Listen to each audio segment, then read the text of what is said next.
Hello everyone, welcome back once again to Panzer Corps Axis Operations. We're playing the 1944 campaign this time. I'm still left with the historical route, of course, after being tasked to hold my own at Zhytomyr. Trying to counterattack, retaking Kiev, being stopped by gazillion artillery.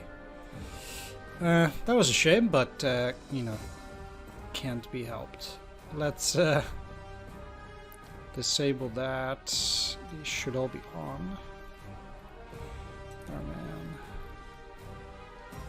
Here got a shoestring. And I believe that's about it. So let's get started. The outcome of the battle, of course, has set the stage for the dawning of 1944. In defeat, the German forces across the Eastern Front are hammered by Soviet counterattacks, leaving one pocket at Korsun, the final German outpost on the Dnieper River. It's very weird if they make typos, or anybody, because then you expect that it will be put a certain way, and then it's actually different. I think it's probably this one, because this one has least prestige.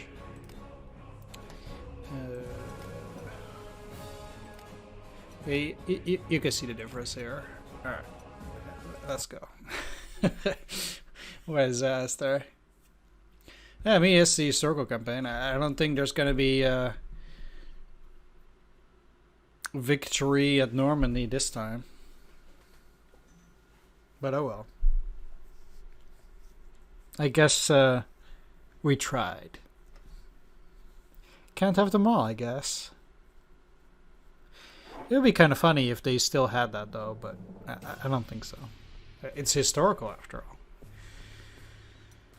all. Let's at least go for slow modernization,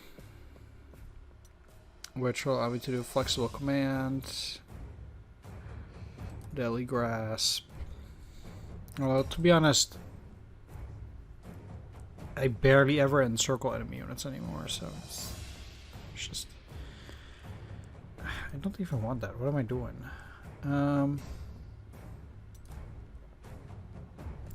Like, I really don't encircle enemy units anymore. They just either die on the spot or they get killed. So Deadly Grasp is not useful.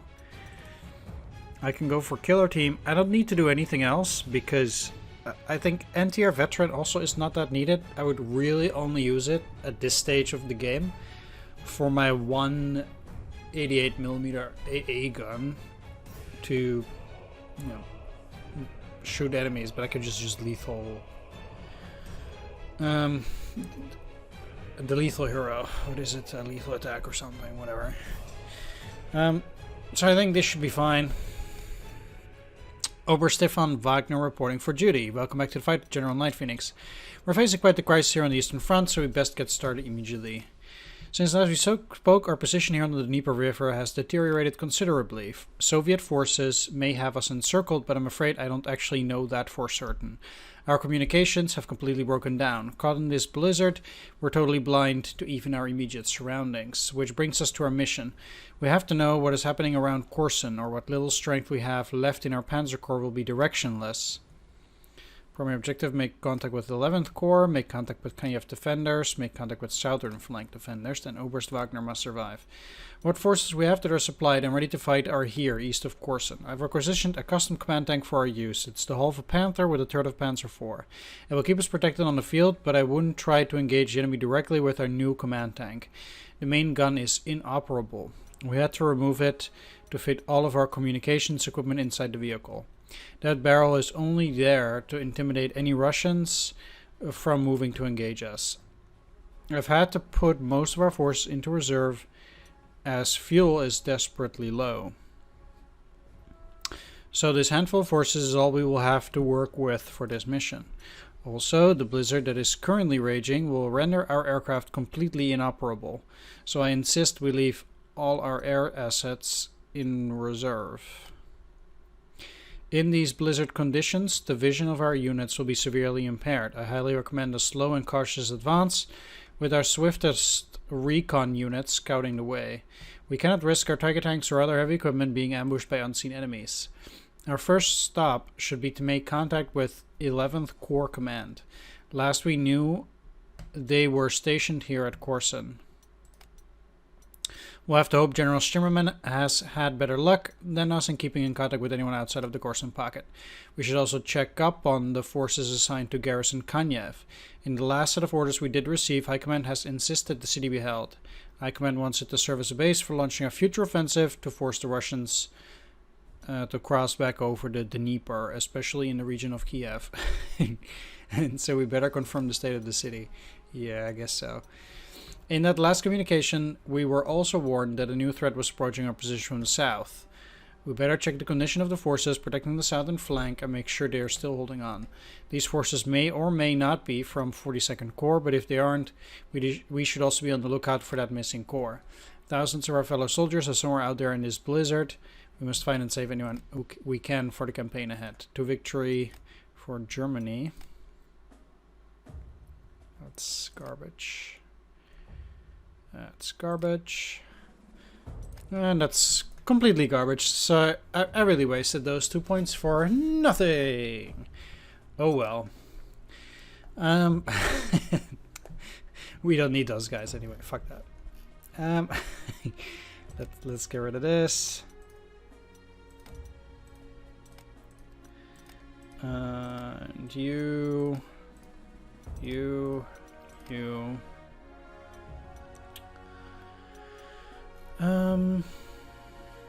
Let's get rid. Let's actually take a look because. Do you have extra movement? Yes, you do. You don't. So you're going to the reserve.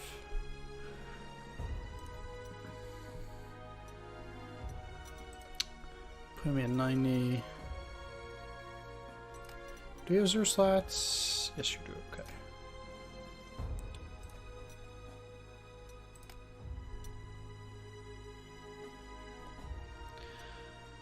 Yeah,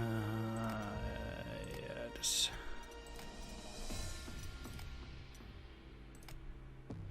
That guy's no longer good, but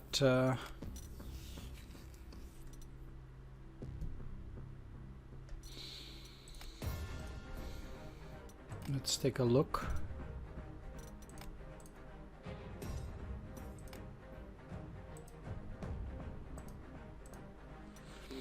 I think I can beef these guys up with this.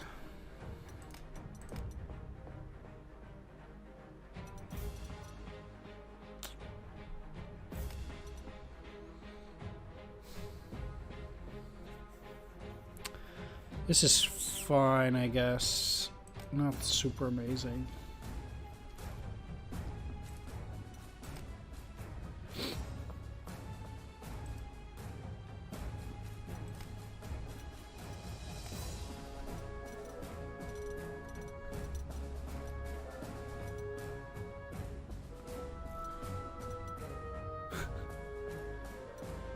I mean, nothing here is really all that useful with these.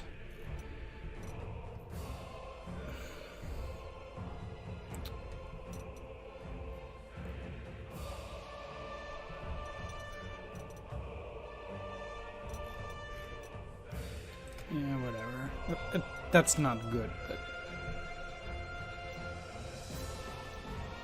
actually.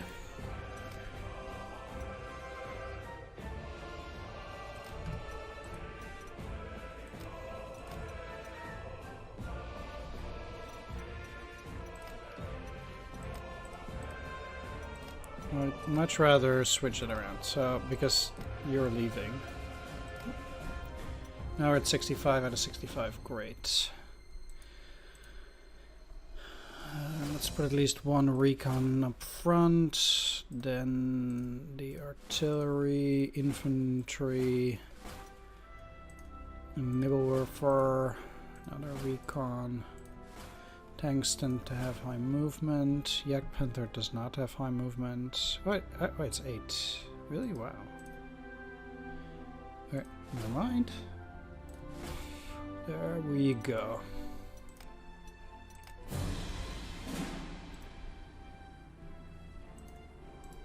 Oh right, I have to use left click. Whoops. That's an anti-tank.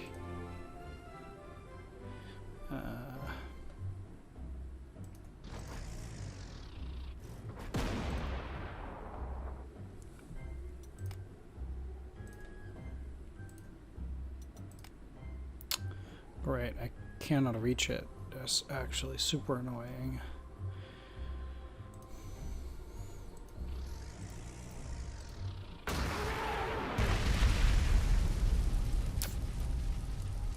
Yeah, whatever. Let's just take the hit here.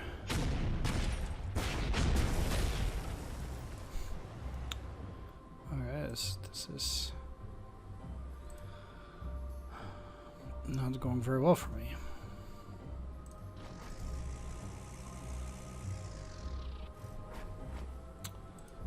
I mean, that thing is just super annoying.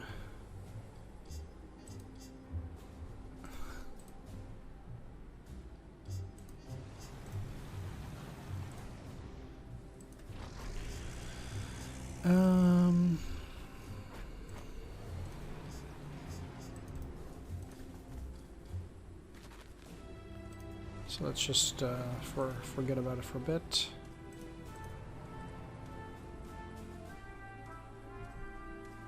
Oh, you can attack from this side? Okay.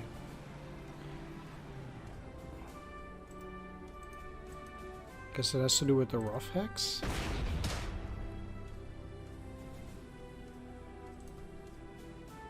And then they all... Oh, they have... Okay, I'm super confused here. Oh, that's better. I'm really out of it after such a long time, I guess. They can move in here, attack that, yeah.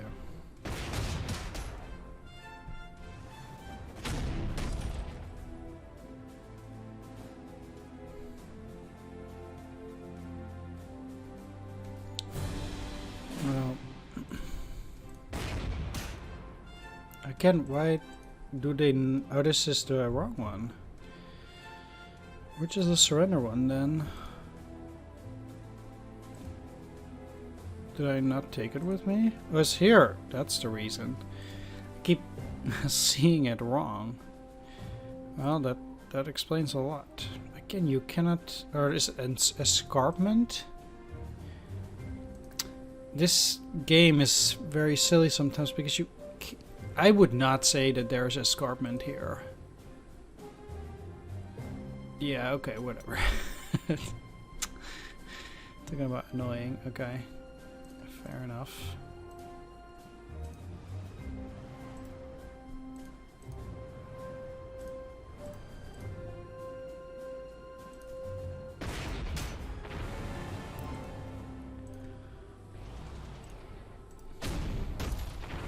Let's kill you.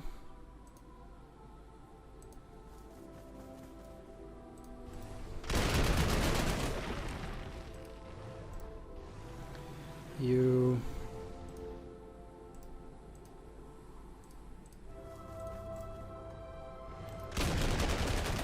Actually kill him this time. I put the Yak Panther here so that these guys don't get slaughtered.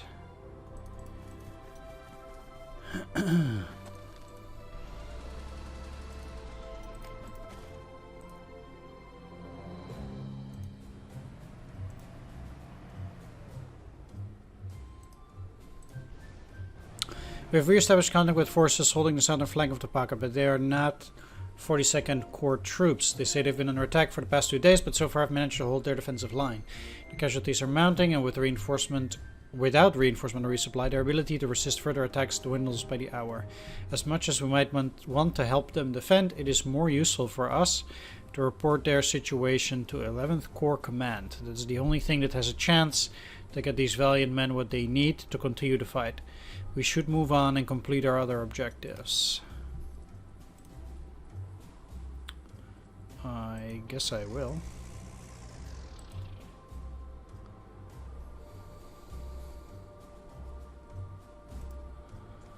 I would really like to see if I can go this way. I guess I'll try. Why not?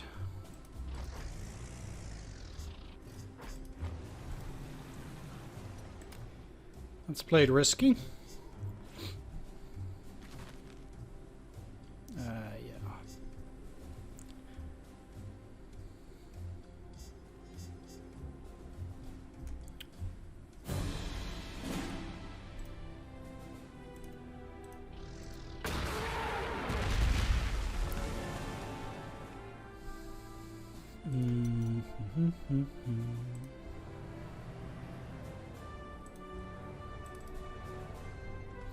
Let's go there. And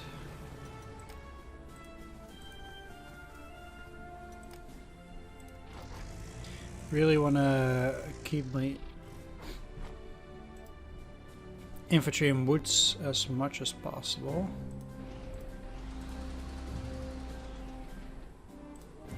Our troops have reached Korsun, and there's no sign either of 11th or 42nd Corps. All we found left in the small city was a few motorcycle messengers. After speaking with them, they informed us that the commander of 11th Corps left Korsun after all communications to anyone outside the pocket was lost. He left to try and to establish contact from the other location, and if we want to catch up to him, we should head towards the northwest end of the pocket. So that's there.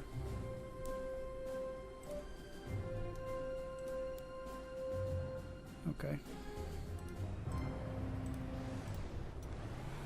I guess I will.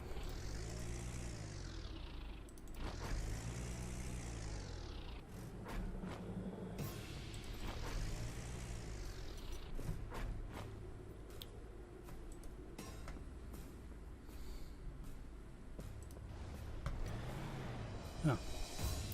We have re-established contact with the garrison left to hold Kanyev, but the news is grim. Sometime after most of the troops remaining in the pocket were sent south to guard that flank. The skeletal force left behind to defend Kanyev come under attack from the direction of Kiev. They will continue to hold their ground to prevent the pocket collapsing from the north, but there's little we can do for them now. We should move on and complete our objectives so that their sacrifice will not be in vain. Okay.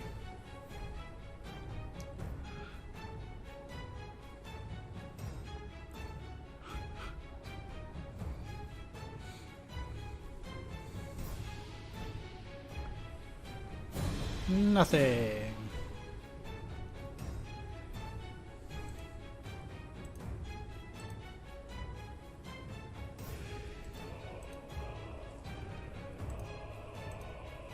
Huh? Where did you lose all your movement? Oh, okay.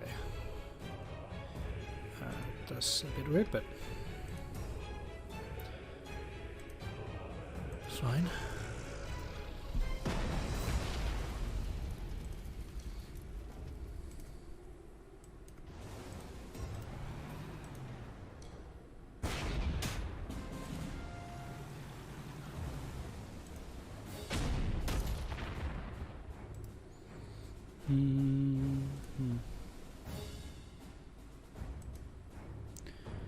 Now, I guess you can go here.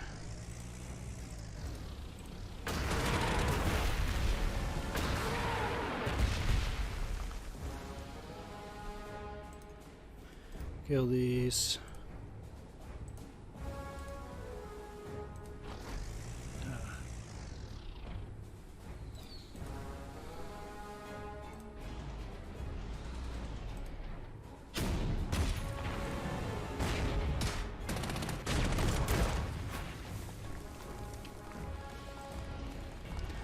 Right, so I'll keep the target tank there then.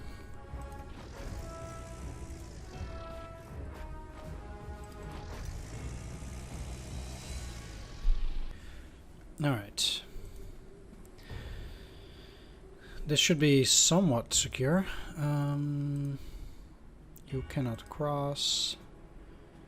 Actually, none of them can. Let's at least grab the airfield for no reason. Hey!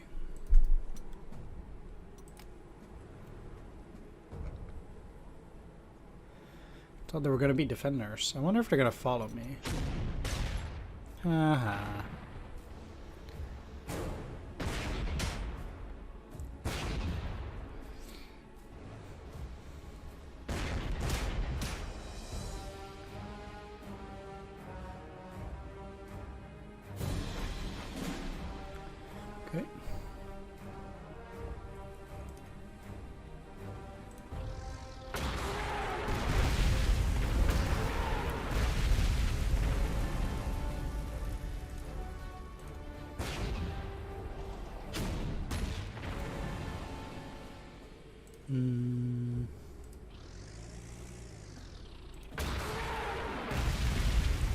This will allow me to kill the Soviet units.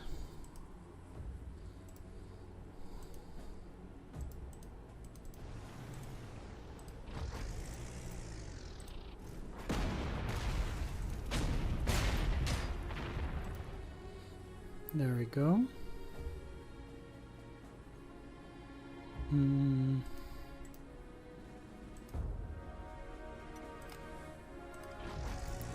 I should probably just keep moving.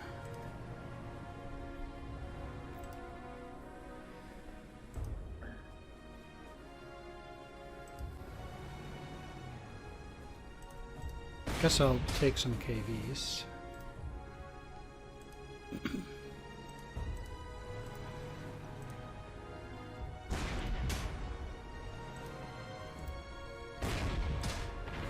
And get in there.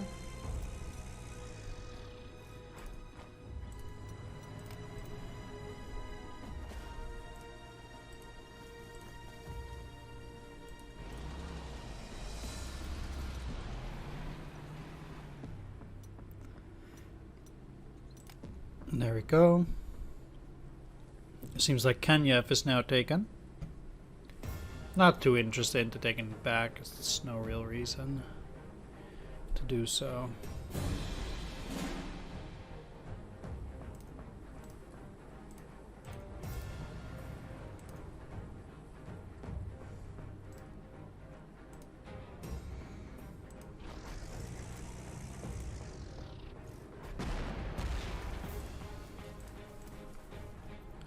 Let's kill him.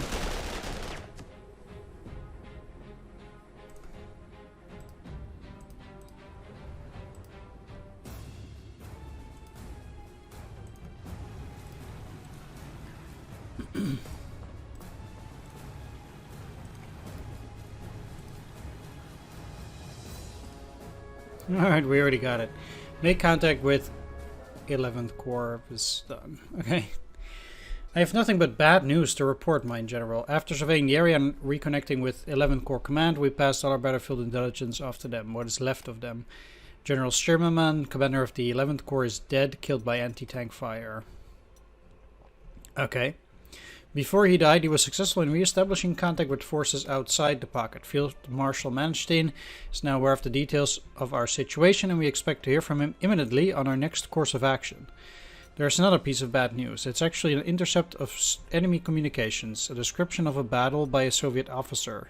How do you intercept that anyhow? What, did he write in his diary and just, left it or something? It concerns our missing 42nd Corps. Okay. Brace yourself, it's not pleasant. Written transcript of the oral description of the hecatomb of Lysianka. How late are we? It's like the... basically the pocket is already completely crushed. It's like everybody's dead except us. I don't... it's just...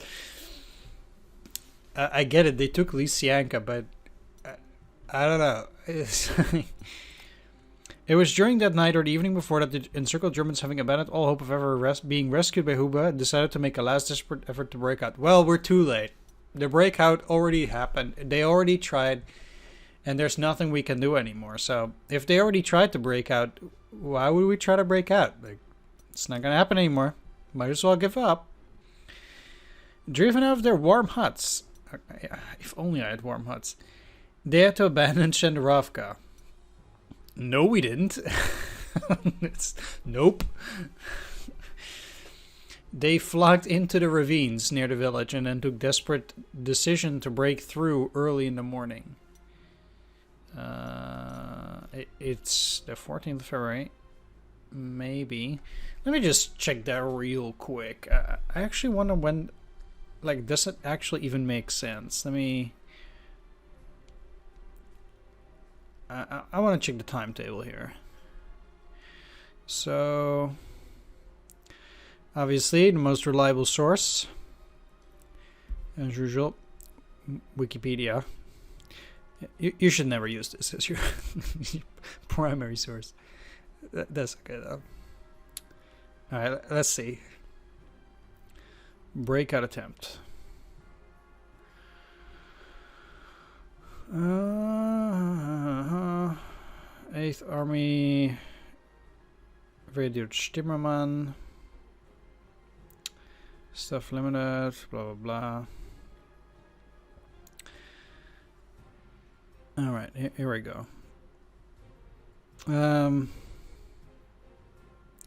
General Lieutenant Lieb was appointed by the 8th Army to lead the breakout. In the 7 kilometers that separated Group Stimmermann and the 3rd Panzer Corps, Konyev was positioning his forces for an attack slated for 17th of February. It's 14th now, okay. His 3 armies, 4th Guards, 27th, 52nd, and 5th Guards Cavalry Corps surrounded and encircled the encircled German forces. The Red Army force also included elements of 5th Guards Tank Army. With its armor placed in the central area that separated Group Stimmermann and the 3rd Panzer Corps, which is this, basically. Blah, blah, blah. On the 16th of February 1944, Manstein, without waiting for a decision by Hitler, sent a radio message to Stimmermann to authorize the breakout. Password Freedom Objective Lysianka. Yeah. With extreme reluctance, Stimmermann and Lieb decided to leave around 1,500 wounded at Shanderovka. Okay.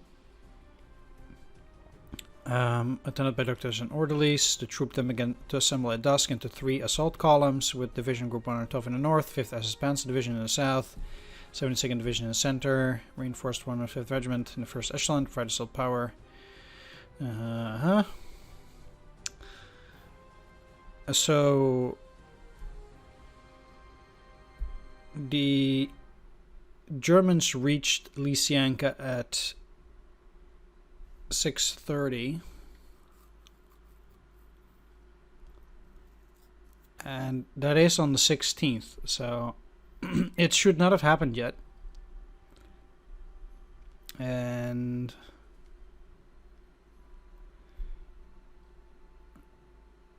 I mean, I can understand that it took losses, but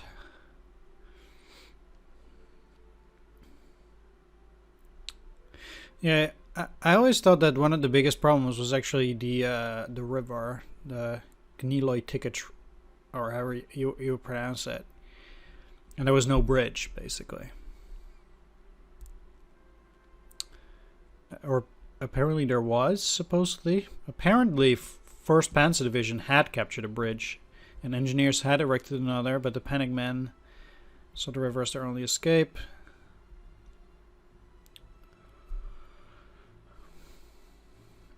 Towards the end of the breakout, engineers had built several more bridges and rearguard units of the 56th, 88th Infantry Divisions crossed the river dry, including 20 horse-drawn wagons with about 600 wounded.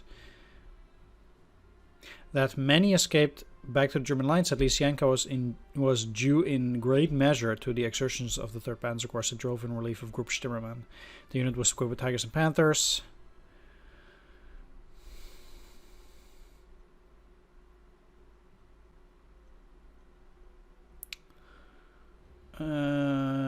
Propaganda was being used a lot.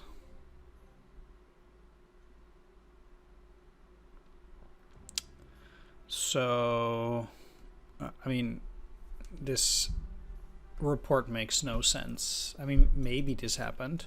How did they even know that the columns was for, like, if, say that this was an actual report from someone, right? How would this particular person, this Soviet officer, how would they see that the marching columns were 14,000 people each? Like, did he count? I don't know. Let's just go along with it.